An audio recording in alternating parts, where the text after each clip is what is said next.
दोस्तों, आज पेश है रतनगढ़ का युवराज। ये कवर चित्र है दोस्तों।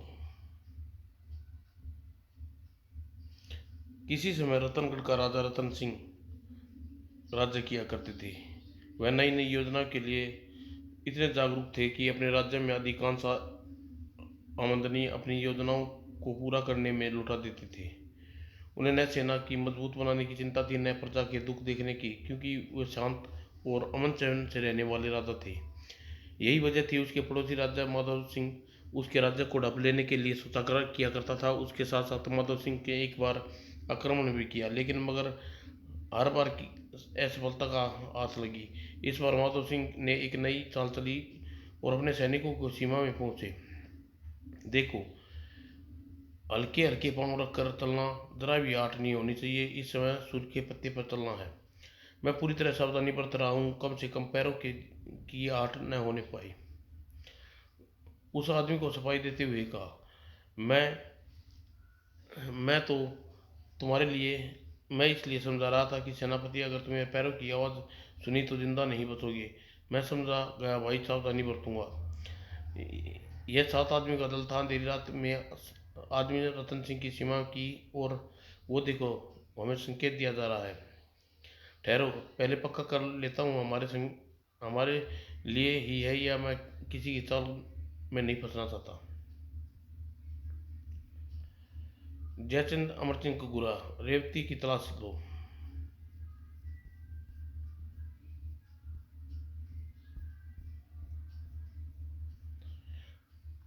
सेनापति ने पूर्व निर्धारित रूप से अनुमान से संकेत की मशाल जलाई और सामने निर्धारित संकेत मिला। संकेत सही है सेनापति, अमर सिंह का संकेत है।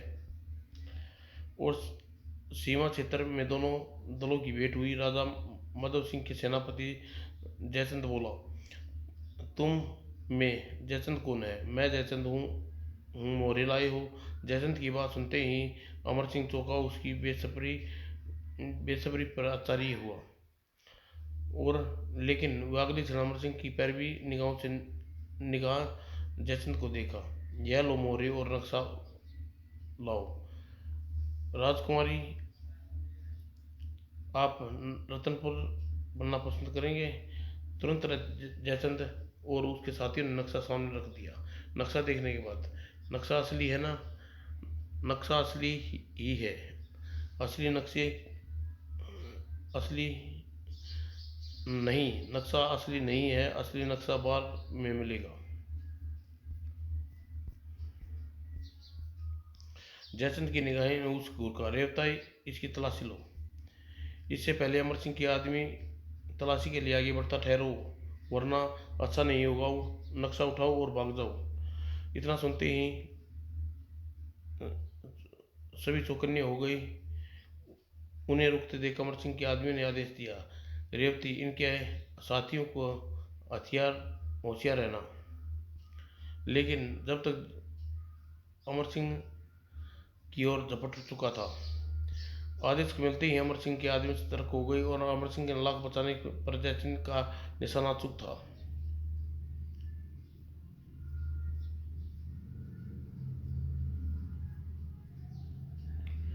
और तीसरी बार तलवार में अमर सिंह के टुकड़े शरीर के टुकड़े शरीर पर लगी और कुछ नहीं हुआ। और कपड़े नीचे कवच पहन रखा था। चाहे मेरा नाम अमर सिंह है चाहे मेरा नाम अमर सिंह है, कच्ची गोलियां नहीं खेला करता। कहने के साथ ही एक मजबूत हाथ से जयचंद का गला दबा दिया और वह अचेत हो गया। फिर वह अपने आदमी को संकेत में बोला, रेवती, तलाशी लो इसकी। अमर सिंह के आदमियों ने बेहोश पड़े जयचंद की तलाशी ली। जब उसके सीने के अंदर हाथ डाला गया तो नक्शा हाथ लगा। यह रखा नक्शा, लेकिन इसकी मोहरें तो यहीं पड़ी हैं। अब इसके अब इसे इसकी ज़रूरत नहीं है, यह मर चुका है, चलो। और एक और घने पेड़ पर ऊपर यह सारा नाटक दिख रहा था। बहुत क्रूर है यह, मुझे बचना होगा। नक्शा लेकर अमर सिंह के साथी सीमा की दूसरी ओर दिशा में भाग गए। शुक्र नक्शा मिल गया। अमर सिंह का गिरोह जाने लगा तो अचानक गहरी सांस लेने का स्वर में चौंका पड़ा। अपने साथी से कहा, रुको, आसपास को मैंने कोई सांस लेने की आवाज़ सुनी है।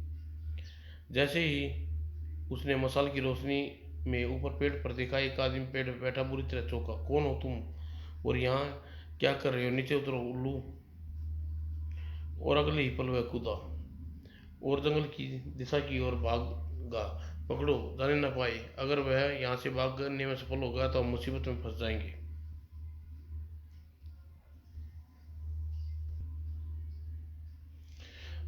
अमर सिंह के आदमी उसका पीछा किया। अचानक उसने देखा अमर सिंह ने उसका रास्ता रोके खड़ा है। आओ महारथी, तुम्हारा ये इंतजार कर रहा था। अमर सिंह ने धोखा देने इसके बारे में बात नहीं समझे। ओह, बुरा फंसा, अब क्या हुआ? देखते देखते अमर सिंह के आदमी ने उसे घेर लिया। पकड़ लो इसे, भागने न पाए। हम सब की खैर नहीं। और सभी उसे बुरी तरह से टूट पड़े। लेकिन वह किसी से कम न था, उनसे अच्छा मुकाबला किया।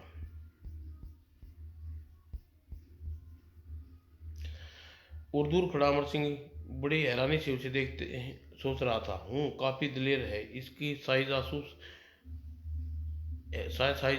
हो, मेरे आदमी को काबू नहीं पा रहा। और जब आदमी को परास्त होने लगे तो अचानक अमर सिंह ने आगे बढ़कर जाकर खड़ा हो गया। रहने दो, मैं संभाल लेता हूँ उसे। और थके हुए सैनिक युग की अमर सिंह को चौंक कर देखा।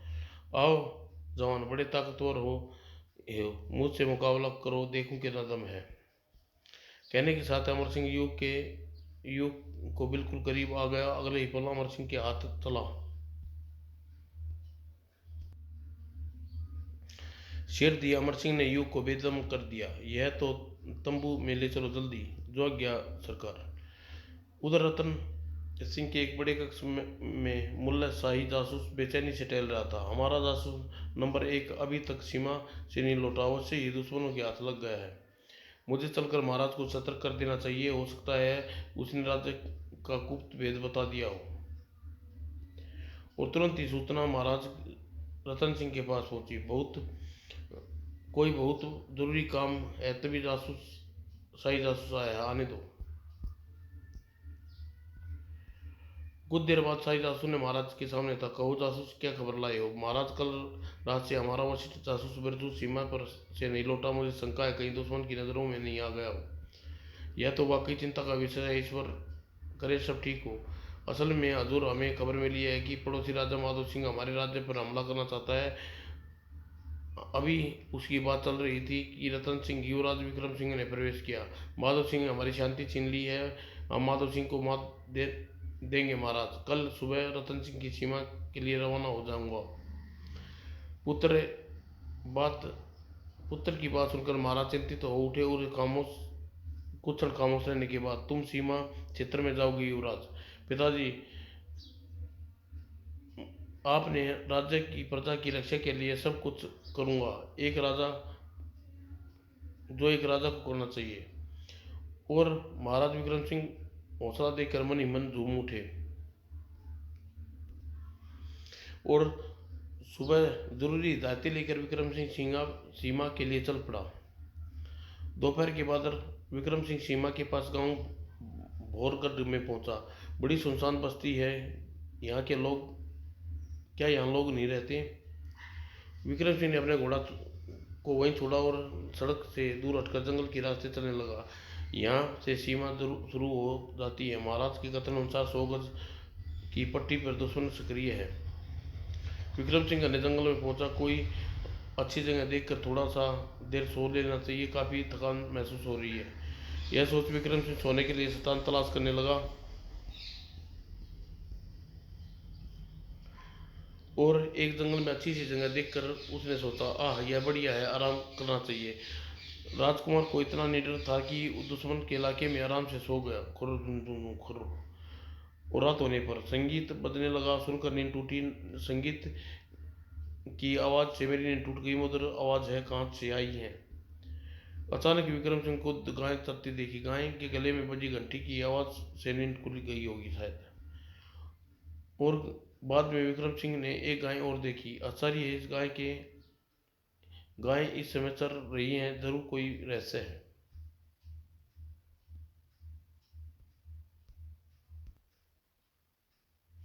और मुझे इस रहस्य का पता लगाना ही होगा। भला रात के इस समय गाय के चलने का क्या रहस्य है। और मन ही फैसला करके वह एक और बड़ा। अचानक ही वो बहुत सारी गायें उसे चरती देखी।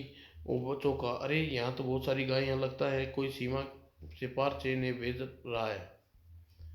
विक्रम सिंह सोच में पड़ गया, आसपास कोई नहीं है, मुझे पता लगाना चाहिए चरवाहा कौन है।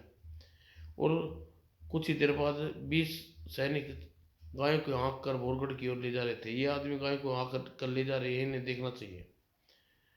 यह सोच एक झाड़ी के पीछे छुप गया और गाय की संख्या बढ़ती देखता रहा। विक्रम सिंह ने उसका पीछा किया और गाय को बांध दिया गया। वे लोग एक स्थान पर आकर रुक गए। एक पेड़ के पीछे छिपकर विक्रम सिंह देखता रहा। लगता है यहाँ गुप्त छावनी है, शत्रु सैनिक धीरे धीरे हमारी सीमा में प्रवेश करने का और हमला करने की योजना बना रहे हैं। तभी उसने एक आदमी को आते देखा। विक्रम सिंह चौंका, अरे यह तो सेनापति मान सिंह है, यहाँ किस लिए आया है। तब एक तंबू के सामने वह भाग कर एक तंबू में आकर झरोखे के भीतर का नजारा देखने लगा।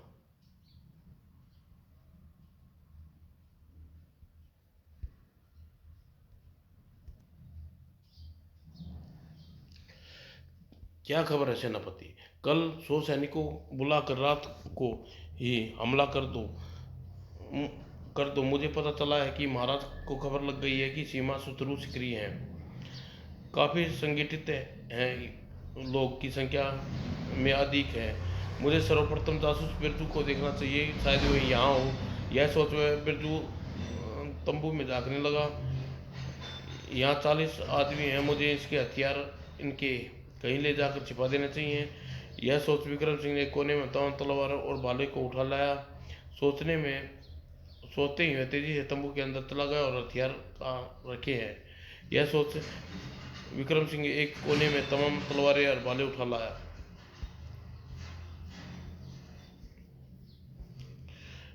और जैसे ही तंबू से बाहर जाने लगा तो एक आदमी जा गए कौन है, लेकिन विक्रम सिंह ने बिना अवसर गए उसे एक लात करारी लात रसीद कर दी। एक ही वार में आदमी अचेत हो गया और विक्रम सिंह तेजी से झाड़ियों की ओर बढ़ गया। और झाड़ियों के पास जाकर उसने थोड़ी सी जगह देखी जो उन हथियारों को छिपाने के लिए सुरक्षित थी। यहाँ सुरक्षित रहेगी। अगले ही पल वह उस सारे हथियारों को झाड़ी में छिपा गया और विक्रम सिंह अमर सिंह के तंबू की ओर लौट गया।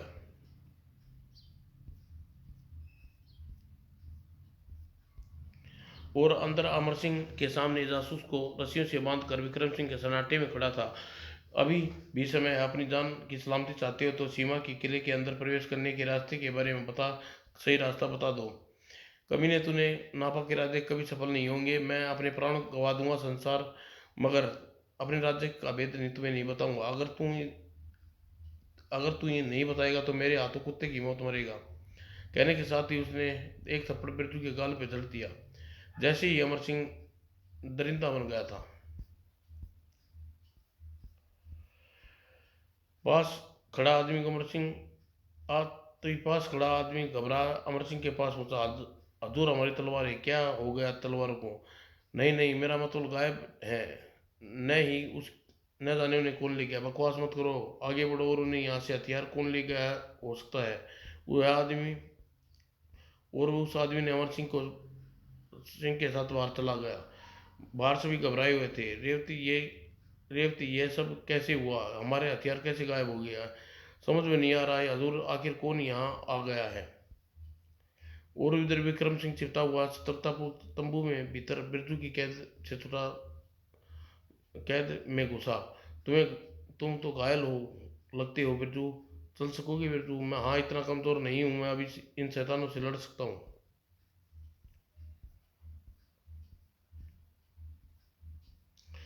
जरूरत उसकी जरूरत नहीं पड़ेगी, उनसे निमट लूंगा, तुम मेरे साथ रहना। आप युवराज विक्रम सिंह है ना, तुमने ठीक पहचाना बिरजू। और बाहर की ओर भागे। तभी अमर सिंह अंदर घुसा। आचार्य जासूस कहाँ गया? यहाँ हो क्या रहा है? मेरी कुछ समझ में नहीं आ रहा। अमर सिंह की सोच में ही था कि रेवती भाग खड़ा हुआ तंबू में आया। हजूर सा हजूर साहब, लगता है हमला हो गया। क्या बकते हो? यहाँ कौन हमला करेगा? क्या भूतन ने हमला कर दिया? मुझे कोई नहीं दिख रहा है यहाँ। वो बाहर जाकर वो जासूस की खोज में अभी यहीं कहीं आसपास होगा, कहते ही तेजी से यहाँ वहाँ चला दिया। वहाँ भागदौड़ मच गई। हथियार खोदने हथियार खोदते हुए दो सैनिक किस्मत से मारे बिरजू और विक्रम सिंह के पास जा पहुंचे और दोनों उनके करीब पहुंचे। विक्रम सिंह ने चीते की फुर्ती से उन पर काबू पड़ लिया।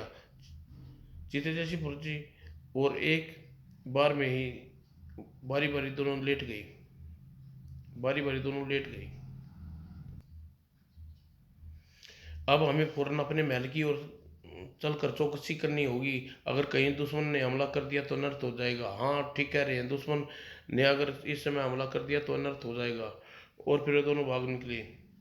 राजमहल पहुंचकर वे ने सारी बातें महाराज रतन सिंह को बता दी। विक्रम सिंह, महल में जाकर चारों ओर सैनिकों को चौकसी बढ़ा दो। जो आज्ञा महाराज। और फिर महल के द्वार बंद कर दिए गए। उधर अमर सिंह का अपने दल के साथ रतन सिंह किले पर हमला बोल दिया और रतन सिंह की सेना तैयार थी और घमासान युद्ध छिड़ गया। मारो पकड़ो मारो। लेकिन सेनापति मान सिंह दुश्मन से मिला हो चुका था। इसके देखते ही देखते रतन सिंह की सेना अपने ही सैनिकों पर हमला करने लगी और कुछ देर में युद्ध रतन सिंह के किले में दुश्मन पर कब्जा हो गया और राजा रानी को बंदी बना लिया गया। मगर युवराज विक्रम सिंह बच निकला और जंगल में भागते भागते वह मार्ग भटक गया। अरे, मैं जंगल में आ पहुंचा। रात ढलने वाली है, मुझे कोई सुरक्षित स्थान तलाश करना होगा।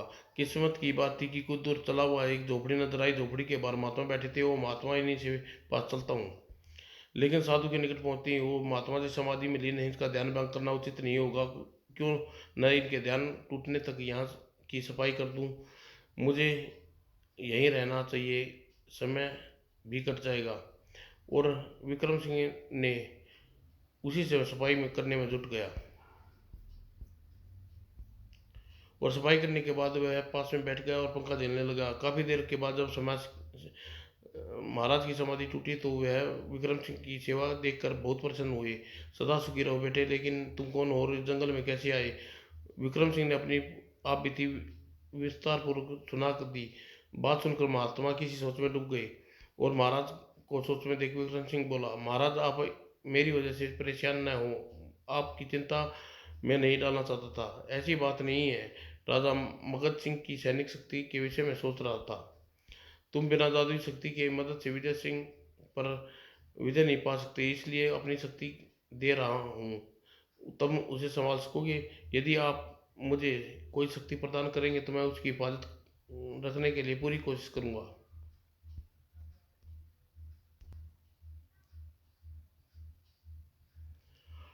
फिर साधु ने आंखें बंद कर ली और जोर जोर से के मंत्र उच्चारण करने लगा। और मंत्र पूरा होते ही विशाल अजगर प्रकट हुआ। अरे, इतना भयानक अजगर, यह कहीं मुझे निगल ना जाए महात्मन। मैं तुम्हें इसे रस्सी बना कर दे रहा हूँ। यह इस पर किसी शस्त्र का असर नहीं होगा।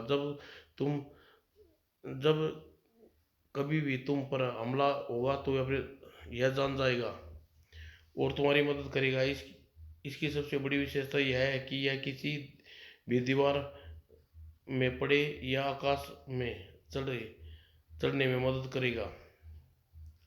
यह मनुष्य की बोली भी बोल सकता है। अद्भुत जीव दे रही है महात्मा। और फिर महात्मा ने अजगर को साधारण रस्सी में बनाकर विक्रम सिंह को सौंप दिया और साधु से विदा लेकर विक्रम सिंह एक और चल पड़ा। अब मुझे मगध सिंह से युद्ध करना है। अपने राज्य को वापस प्राप्त करना है और मगध के राजा दरबार में तांत्रिक श्रोवण अपनी जादुई शक्ति क्या कहती है? रतनगढ़ फरार युवराज कहाँ है? हम उसे अपने कारागार में देखना चाहते हैं। हो सकता है वह हमारे लिए खतरा उत्पन्न कर दे। तांत्रिक तरुण ने जादुई डिबिया में निकाली, उसमें देखने लगा।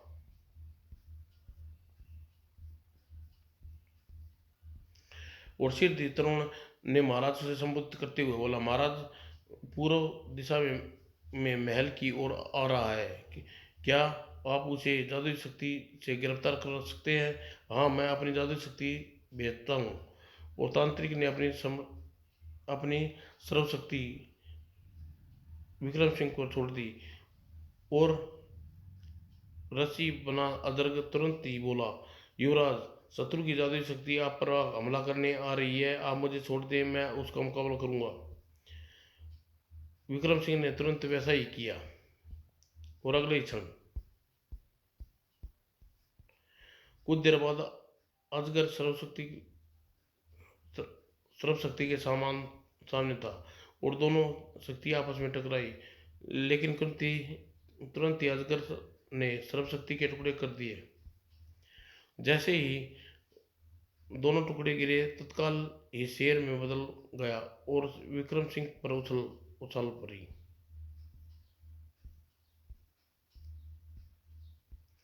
लेकिन अजगर शेर के सामने खुद शेर अजगर शेर के सामने खुद शेर बनकर आ गया। और अजगर शेर तुरंत विक्रम को सावधान किया, इस युद्ध में आप शांत रहिए, यह जादुई शक्ति का युद्ध है। और तुरंत ही विक्रम सिंह सामान्य हो गया। दोनों लड़ते हुए कुछ देर बाद सर्प शक्ति वाला शेर धराशायी हो गया।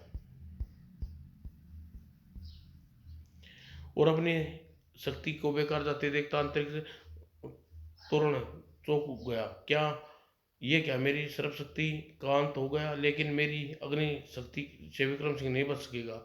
और उसने अपनी अग्नि शक्ति छोड़ दी। लेकिन मुकाबला शुरू हुआ और दोनों शक्तियों का मुकाबले में डट गई। लेकिन लेकिन तुरंत ही अग्नि शक्ति टूट कर नीचे जा गिरी। और त्रिशूल उड़ने लगा। यह तांत्रिक तरुण अपनी मौत दिखाई देने लगी।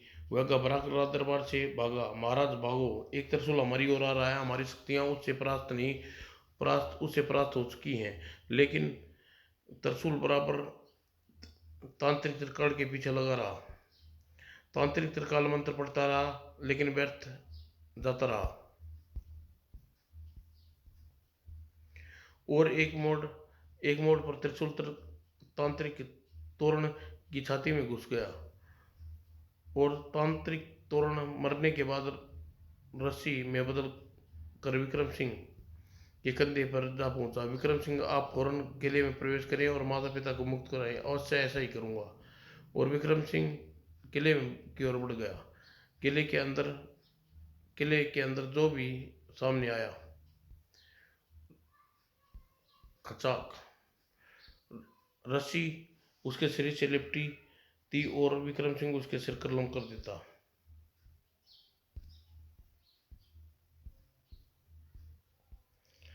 और जब कर मुकाबला हुआ और असंख्य लोग मारे गए। मगध की राजकुमारी